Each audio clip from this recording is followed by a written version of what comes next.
नालो छा थी? जान मोहम्मद। तुंहिंजो नालो छा आहे दा? रब्बान।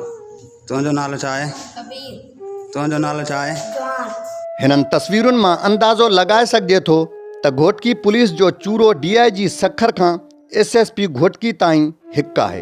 हिन केस में खुलियल दहशतगर्दी, पुलिस जो ज़ुल्म, संदन जी बर्बरियत साफ़ ज़ाहिर नज़र अचे थी। रौंती थाणे जी हद में काल राति इम्तियाज़ भुट्टो जे घर मथां लांचर हणण वारे केस में 4 मासूम ॿारड़ा नामज़द कया विया आहिनि। काल खां नामनियाद सहाफ़ी मिसकीन इम्तियाज़ भुट्टो मथां हमले जी मशहूरी क़ौमी झेड़े में मसरूफ़ नंढू भुट्टो जे नाले मनसूब करे रहिया आहिनि। जेतोणीकि इम्तियाज़ भुट्टो जो हिन झेड़े सां परे परे ताईं कोई वास्तो नाहे। इतां अंदाज़ो लॻाए सघिजे थो त हीअ FIR केतिरो सच ते मबनी आहे।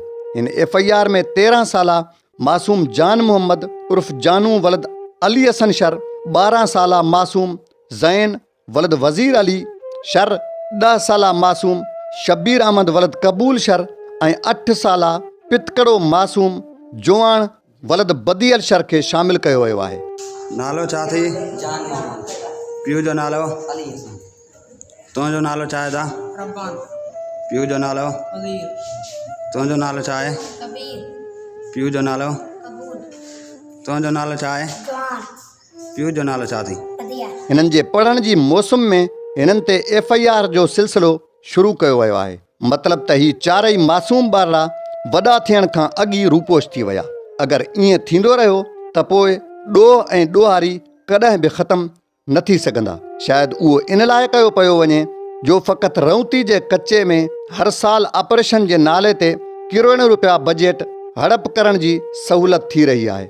हिन इलाइक़े में टोटल मुख़्तलिफ़ क़बीलनि जा लॻभॻि 30 धाड़ेल मौजूदु आहिनि। ॾहाकनि खां थींदड़ ऑपरेशन्स में हिननि खे हुकूमत ख़तमु नाहे करे सघी। ऑपरेशन कंदड़ ऑफिसर किरोड़पति थी विया आहिनि। क़ौमी हक़ीक़त पारां धाड़ेलनि सां रिआयत जो कॾहिं बि नाहे चयो वियो, पर घटि में घटि अहिड़नि मासूम ॿारनि सां एॾो ज़ुल्म न कयो वञे जो हिननि मासूमनि ते दहशतगर्दी एक्ट तहत केस दाख़िल कया वञनि था। सोचण जी उहा ॻाल्हि आहे त छा तक़रीबन 6 किलोमीटर सफ़र करे ही चारई मासूम ॿारड़ा राति जो 3 बजे हथियार खणी हमिलो करे सघनि था? मुअज़्ज़िज़ जजिज़ साहिबान खे पाण मुरादो नोटिस वठी ऑफिसरनि ख़िलाफ़ कार्रवाई करे घोटकी जो अमुन बहाल कयो वञे। पीर राहिब, क़ौमी हक़ीक़त, स्टाफ रिपोर्टर, घोटकी।